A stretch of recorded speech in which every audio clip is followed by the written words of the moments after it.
President appoints a special commission to provide solutions to those affected by the Salava explosion. EU fisheries ban lifted. Warning shot fired when a group of illegal Sri Lankan migrants attempted to disembark from their boat on the Indonesian coast. Prime Minister confirms that EDCA will be signed with India before the end of the year. Professionals voice their objection. මේ හරහා ඉන්දියාව එකතු කරලා තියෙන සේවා ලයිස්තුව බලපුවාම එය ඉන්දියාවට වඩාත් වාසසහගතයි. මේකේ අවසාන ප්‍රතිඵලය මේ තියෙන ආණ්ඩුව යවනෙක් ගෙදර යවනෙක් වෙන්නත් පුළුවන්. Newsfirst Public Service Initiative Think Again receives blessings from religious leaders. Bringing you the news from around the globe and here in Sri Lanka. This is the news at 9. A very good evening to all our viewers. Bringing you the news tonight, I am Joel Outspoon. And I am Dasni Athava. Let's start off with a look at your local stories.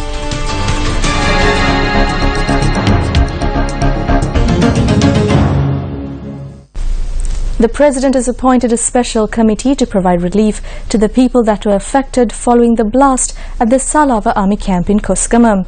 A communique by the President's Media Division said the decision was made following a meeting held this morning.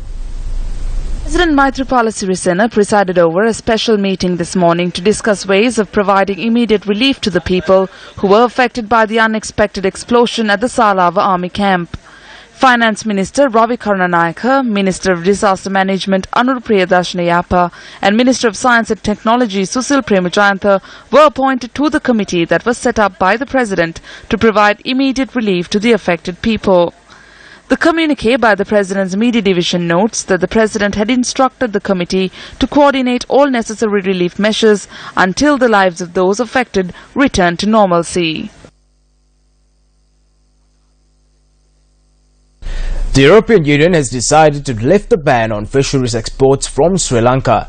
The EU notes that the challenge facing Sri Lanka now is to consolidate the progress that it has achieved.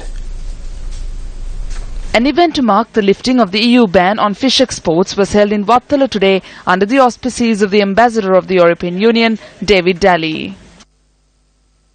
This success is about Sri Lanka being in a better position to operate a sustainable fisheries policy, to manage better Sri Lanka's fisheries resources. When Sri Lanka takes the floor at the next meeting of the Indian Ocean Tuna Commission, the voice of the Sri Lankan delegate will be heard much more carefully, and it will be a much stronger voice because of your success in tackling this problem. The situation is not today perfect. There are still things to be done. There's always more that can be done. And now the challenge for Sri Lanka is to consolidate the progress that has been made. Speaking at Temple Trees today, Prime Minister Ranil Wickremesinghe elaborated on the lifting of the EU fishing ban on Sri Lanka. The European Council met yesterday and decided to lift the fishing ban that had been imposed. However, that is not sufficient. Sri Lanka was listed as a country that did not take action against illegal fishing. They have now removed Sri Lanka from that list. As a result, those who are engaging in the fisheries trade can now export once again. We have to export.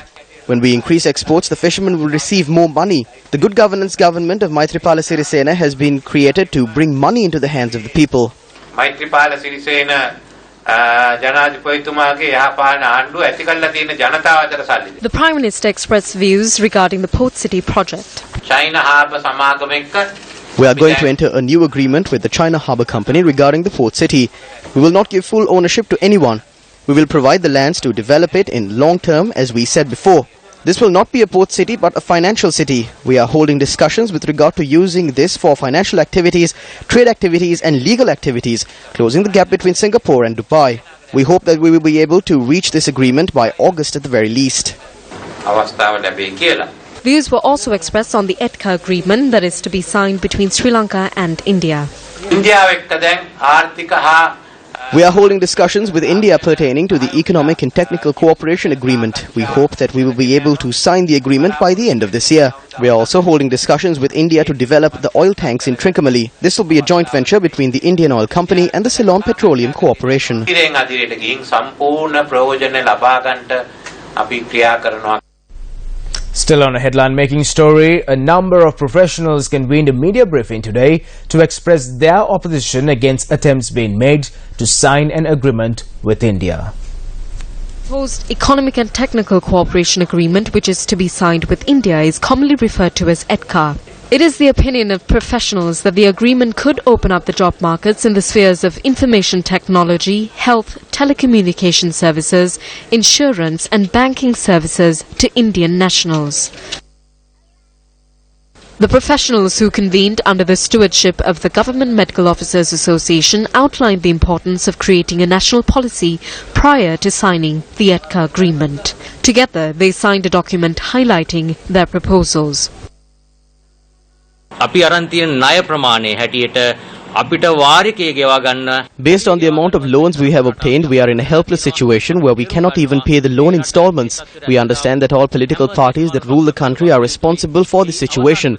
The end result is that they are attempting to open up the country to the international arena with no proper plan in hand. මේ හරහා ඉන්දියාව When considering the agreement, it is evident that this deal is in favor of India. When we look into the list of benefits we provide India, we do not receive such benefits in return. A national policy should have been created before this agreement was taken into consideration. ප්‍රතිපත්තිය සකස් කරලා එම ජාතික ප්‍රතිපත්තියට අනුව කටයුතු කරන්න ඕනේ. අද කටකතා පතුරවමින් Now they are spreading rumors saying that there is lack of IT professionals in Sri Lanka. There is no such shortage. 7,010 IT graduates passed out in 2014. The requirement was 6,200. Individuals who call themselves advisors are now spreading rumors through persons close to them. එහෙම තියෙන කට්ටිය ඒගොල්ලන්ට හිතවත් අය ලව්වා අද බොරු කටකතා පතුරවමින් යනවා.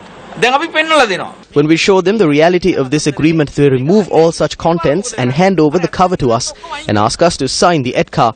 The way I see it, the group that keeps speaking on behalf of the ETCA agreement is not playing for the Sri Lankan team, rather they are playing for the Indian team. Sri Lanka team එකට නෙමෙයි මේ අය play කරන්නේ ඉන්දියාවේ team එකට.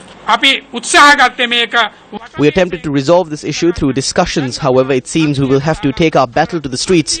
The end result of our struggle could even mean the end of this government. ඒ කියන්නේ මේකේ අවසාන ප්‍රතිඵලය මේ තියෙන ආණ්ඩුව යවන ගෙදර යවන එක වෙන්නත් පුළුවන්. Will Central Bank Governor Arjuna Mahendran's tenure be extended? Various views were expressed on this topic today as well. It is up to the President to decide whether or not the tenure of the governor would be extended. We do not know if the governor has requested for a service extension. He needs to take a decision and the President also needs to take a decision. However, when the President is making his decision, there will be facts for him to consider. He will have to consider whether the governor's actions have been successful or not. There are two facts that needs to be considered. One is related to the economy. The main responsibility of the bank is implementing the monetary policy. The President will need to evaluate the performance of the monetary policy. This is because the governor is the chairman of the monetary board. The second responsibility he has is being the governor of the central bank. So, the President will have to evaluate how he managed the institution and whether he did it in a successful manner. I am certain that the President will take into consideration all these facts and will make the right decision. ඒකාබද්ධ විපක්ෂයේ හැටියට ලිපියක් යවුවා අග්‍රාම ජනාධිපතිතුමාට. කරුණාකරලා මේ මහ බැංකුව අවුල් කරපො. මහ බැංකුවේ විශ්වාසය නැති කර. As the joint opposition, we addressed a letter to the President. We requested that this governor who muddled up activities of the central bank and who breached the trust of the central bank not be reappointed. There is only one central bank for the entire country. The central bank does not have branches at every junction like other banks. If we want to stop the drama of continuously minting money at the central bank, this governor needs to be sent home. There were respectable central bank governors in the past. An example is the grandfather of Milinda Moragoda. A complaint was brought against him and a charge was filed. He said that the dignity of the central bank needs to be protected, packed his bags and went home. That is how the central bank governors in Sri Lanka behaved in the past. Dr. Karunatilaka was an economist. During the Premadas administration, a charge was filed against him citing improper fiscal management. Soon afterwards, he tendered his resignation letter and went home. He said that in order to keep the good name of the central bank, he would vacate his position. He said that it was respectful for him to resign. If that was the case, then why should Mahendran hang on today, even after so many charges have been filed against him? It is rumoured that several members of the joint opposition would join hands with the government. Just because someone decided to work for a certain party, we will not seek revenge politically, but do not attempt to commit acts of sabotage. This government will not fall. 8 persons are attempting to defect to this side. The salon door of the former president has now turned to our side.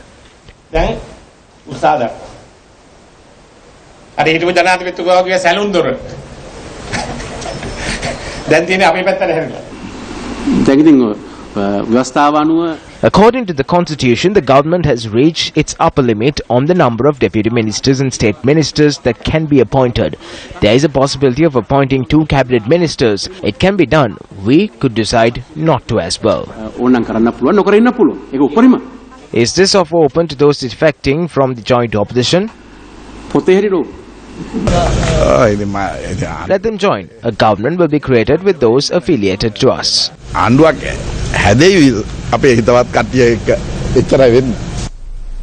Traders from Maharagama demonstrated against the VAT amendments by closing down their businesses in the Maharagama town. The demonstration was organized by the Maharagama Traders Association. Traders marched from Pamunua to the Maharagama town centre and engaged in a demonstration.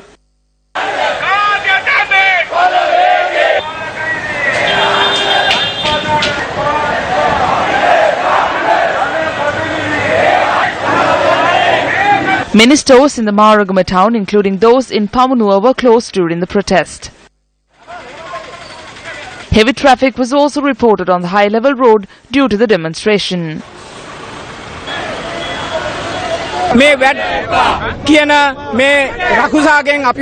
We call for the President, the Prime Minister and the Minister of Finance to save us from VAT. There is no party difference here.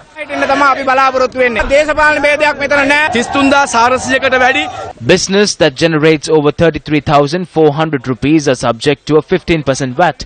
We will have to burden the people of Maharagama. This will lead to a closure of businesses in the Maharagama area. We call on the government to exempt retail and wholesale trade from VAT. Ranil, the Deputy Minister of Public Enterprise Development, commented on the value-added tax, also known as VAT, during a media briefing held at the UMP party headquarters, Sirikota, today.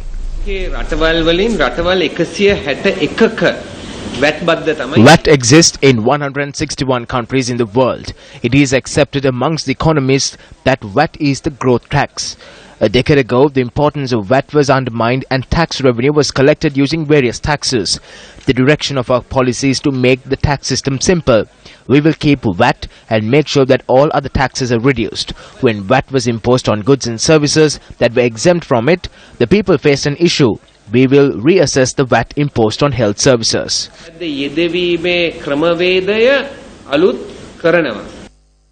News First will be once again knocking on your door from tomorrow with yet another public service initiative, keeping our credo of your life, our news, close to our hearts. We launched the Think Again campaign. News First took steps to raise awareness on the campaign among religious leaders today. Think Again. Is your vote working for you?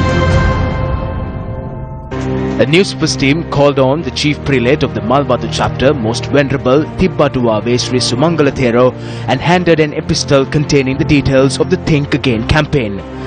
The Most Venerable Thero also extended his blessings to News First.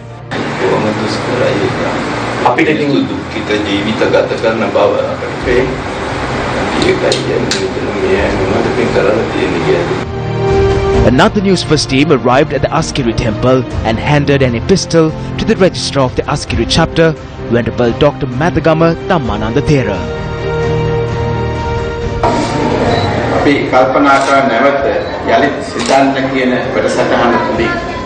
The initiative carried out by the Citizen Network as the Think Again campaign is a timely initiative. We know of the gum at the program. These can be considered as national public service measures taken up by the Citizen Network to make the people more aware. We extend the blessings on the chairman of the Citizen Media Network and all its staff for carrying out national initiatives such as this.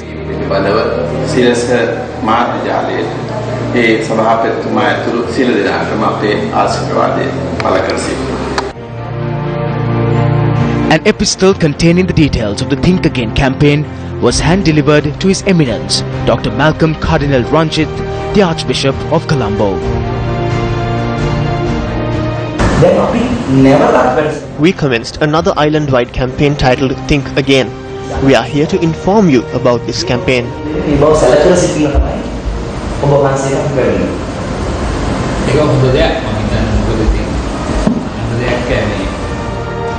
That is a good deed. The people voted in a new parliament. People were appointed from the nationalists as well. We do not know if those appointments were carried out in an ethical manner. It can be seen that there have been certain shortcomings with this regard.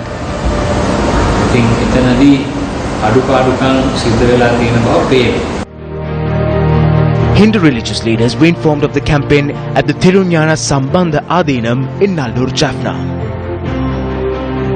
An epistle containing the details of the campaign was handed over to the chief priest of the Adinam, Sri Somasundara Paramacharya. I am happy that such measures are carried out through the Shakti network. It is important that mass media directs people on the correct path. The people should understand that they should send intellectual people who would work systematically for the people to parliament. These individuals who have been voted in by the people have to work for the people.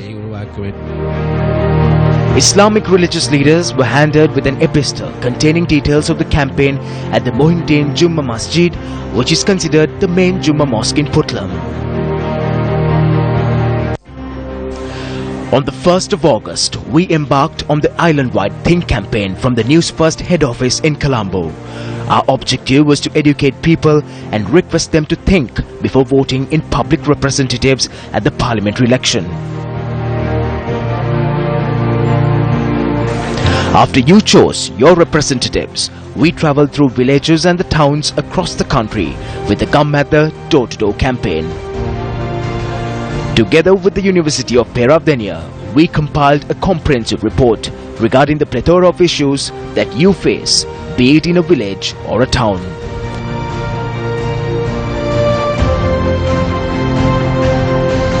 Road systems that have not been refurbished, locations where bridges need to be put up, schools and hospitals that were in a dilapidated state, patients with kidney problems, people who are paying for water and are suffering from a lack of it, people battered by the human-elephant conflict.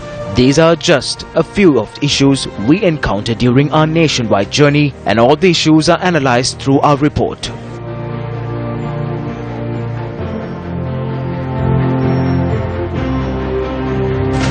Has the public representative that you chose acted on the problems that you face? What is the current situation? Have you received a value for the vote you cast? The Think Again campaign, which is another public service initiative by the Newsfirst team, has been launched to look into these issues.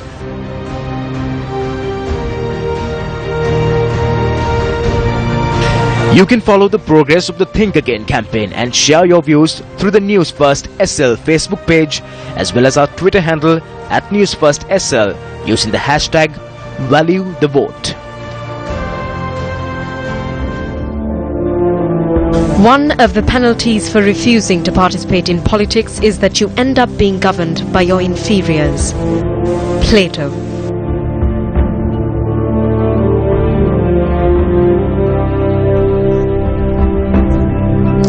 One more local news this evening. Indonesian security forces fired a warning shot into the air when a group of Sri Lankan illegal immigrants who have been stranded off the coast of Aceh disembarked from the boat, defying orders from Indonesian authorities. A boat carrying 44 Sri Lankan illegal immigrants to Australia suffered a technical failure and had been anchored off the coast of Indonesia since the 11th of this month. The group had been provided with food and other facilities. However, Indonesian immigration authorities refused to allow the Sri Lankans to disembark from the boat. The group includes women and children. 5 women attempted to disembark from the vessel. Their attempt was foiled by Indonesian authorities. The 5 women had earlier pleaded to be allowed to disembark due to a child suffering an ailment. Amnesty International had requested Indonesia to permit the group of illegal migrants to enter the country. However, this request was turned down. Although Indonesian security forces have assisted in the repairs of the boat, rough weather has prevented the vessel from continuing its journey. Colombo High Court Judge Manilal Vaidyathilaka today issued notices on the Registrar of the Nugegada Magistrates Court to appear before the Colombo High Court on the 21st of this month. The Registrar was issued notice to appear along with the case record of the action filed against former Colombo Additional Magistrate Thilina Gamage. Thilina Gamage, by way of an attorney at law, filed a motion at the Colombo High Court today. Mohammed Fawmi, appearing on behalf of the former additional magistrate, noted that the order of the High Court was not clear and that the motion had been filed in order to clarify this. Addressing court, Senior State Counsel Dilip Apiri stated that although an order had been issued to send the case record to the Colombo High Court, the order has not yet been complied with. Former Chief Minister S.M. Ranjit was summoned before the Presidential Commission of Inquiry today to inquire into financial irregularities said to have occurred during his term in office. A spokesperson of the Commission stated that he was questioned regarding 4 such financial irregularities. A number of charges have been levelled against former Chief Minister S.M. Ranjit. He has been charged with acquisition of 3 vehicles from the Provincial Council in addition to the 3 official vehicles provided to him. He is also charged with exceeding his fuel allowance by 6.7 million rupees. Charges regarding the alleged recruitment of additional employees exceeding the cadre allocated to him and spending over 5 million rupees for the payment of their wages have also been levelled against the Chief Minister. The former Chief Minister was also questioned regarding the approval of an additional fuel allowance of 10 million rupees for his private secretary and for the provision of another fuel allowance worth 2.6 million rupees for his secretary. Meanwhile, former Minister of Economic Development Basil Rajapaksa appeared before the Presidential Commission of Inquiry today in connection to charges of misuse of state funds. 3 charges pertaining to the misuse of state funds allocated for the Divinaguma project from 2010 to 2014 have been levelled against Basil Rajapaksa. 10 others, including the former Secretary to the Ministry of Finance P.B. Abekon, charged with aiding and abetting the said misappropriation, also appeared before the Presidential Commission of Inquiry today.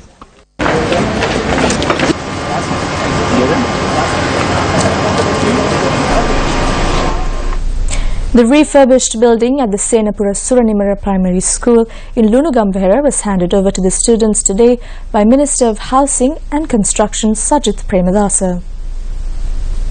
1 million rupees was spent on the refurbishment of the school building. It is said that a member of the joint opposition, the band of rogues that destroyed the country and were rejected by the people, would be appointed to cope. There are allegations of skimming public funds. An individual from the destructive joint opposition that committed theft from the ministry and institutions' funds in broad daylight is to be appointed to cope. The people of this country called for the rogues, fraudsters and money launderers not to be given any place.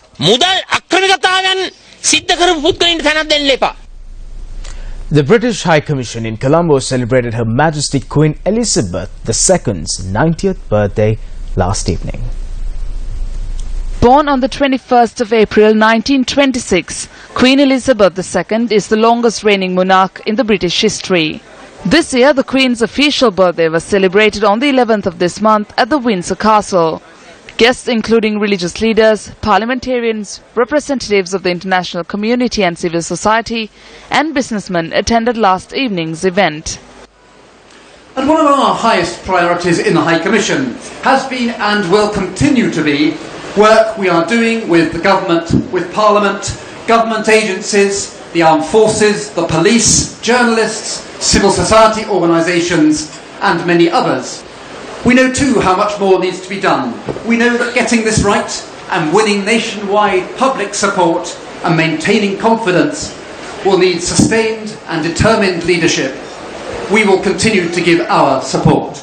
Addressing the gathering, Minister of Professional Development and Vocational Training, Wickremesinghe, spoke on re-obtaining the GSP Plus concession. I have no doubt that at the end of the year, you will vote with us when the GSP Plus concession is to be given. So at that time of voting, don't think of the trade balance.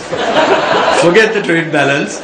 Think of reconciliation. Think of the commitment of the government of His Excellency the President towards promotion and protection of human rights. Think of the accountability mechanisms that we are committed to putting into place to achieve comprehensive reconciliation. Think of the strong commitment our government is showing in eradicating corruption and ensuring good governance in our country. And think of the strong, vibrant commitment that we are showing in promoting democracy in our country. A press conference was held last evening to announce the establishment of the Sri Lanka German Training Institute in Kilinochchi. The project was initiated by the German Development Corporation in partnership with the government of Sri Lanka. Minister of Skills Development and Vocational Training, Wickremesinghe, and the Ambassador of the Federal Republic of Germany to Sri Lanka and the Maldives, Dr. Jürgen Mohad, were present at the event. We have been, of course, since the war came to its end, trying to advocate to help to develop and be an active partner on vocational training in the north, in the former conflict areas. Because having a training, having skills is the best to alleviate poverty, is the best to alleviate conflict and strife. The government of Germany will finance a principle to run the GSLT for the first years. Besides this, integrate experts will also join the institution to provide technical organizational expertise during this period. Altogether, 8.7 million euro are allocated for the construction of the center, the supply of equipment, machines and teaching materials. Moreover, 14 satellite centers in the north and east are also being upgraded and equipped in order to offer demand-driven vocational training to the young people of the region. The SLGTI, situated in Kilinochchi, will officially be opened tomorrow by President Maithripala Sirisena. And that's a wrap of Primetime News tonight. For the Newsfirst team, I'm Dasnia Powder. And I'm Joel Oddscombe. Thank you for stopping by. Take care. Good night.